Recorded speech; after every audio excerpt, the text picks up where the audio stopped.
My name is Carolyn Bracken and I am an actor. And I received my diagnosis of, my formal diagnosis of autism, high functioning autism, about this time last year, actually. And I found the past year has been a very progressive one. One that has involved a lot of grief and coming to terms with things that is very positive, and feeling more comfortable in my own skin.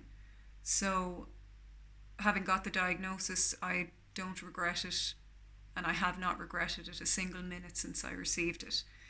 Within the industry, because my diagnosis is relatively new, I don't have a huge amount of experience yet with how inclusivity works within the industry, but I'm really, really looking forward to possibly being a small part of the conversation and changing the narrative, possibly, because I find that when I let people know now that I have autism, because I try to be very open about it and as open as possible, the main response I get is one of huge support, but that they never would have thought that I would have had, or have, they wouldn't have thought that I would be an autistic woman.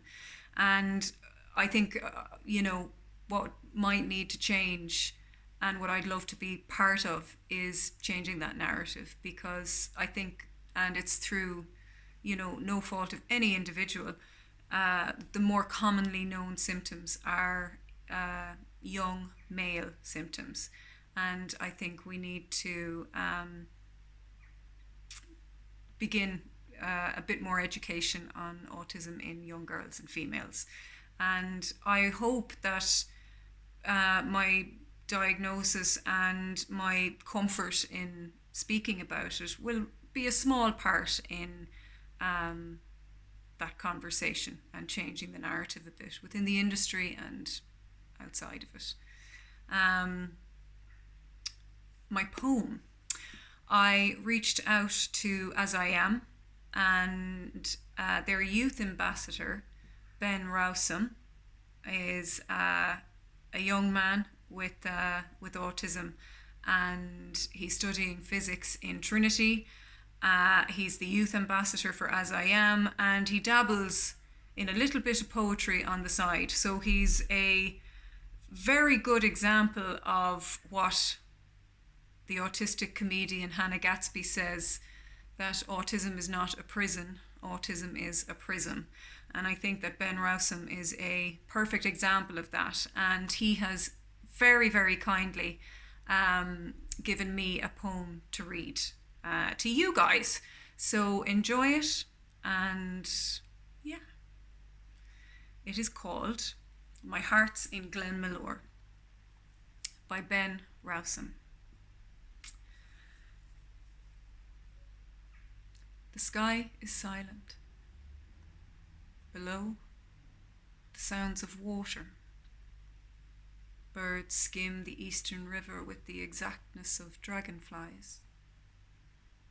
These fish, with miles still to go before the open sea, send arbitrary tremors of grace to the quiet surface, as foxes, each a fiery shade of saffron, flash amongst the wispy waves of tall grass. But here, the vixen screams come to cease, and this new elegance shines like a warrior of nature. Even the leaves, with their longing to remain still, simply sway to the winds that sing of Glenmalure, and on calm days, to the jurisprudence of living. And how is it that evil simply leaves the countryside be? Like harm and harmony were splitting from one another as curds and whey, and the darkness just flowing away with the river. Maybe it's because I've always had my heart anchored here, with every mound of love and reverie.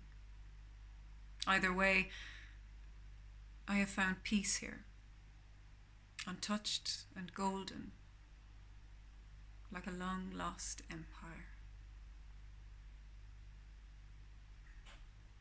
Beautiful. Thank you.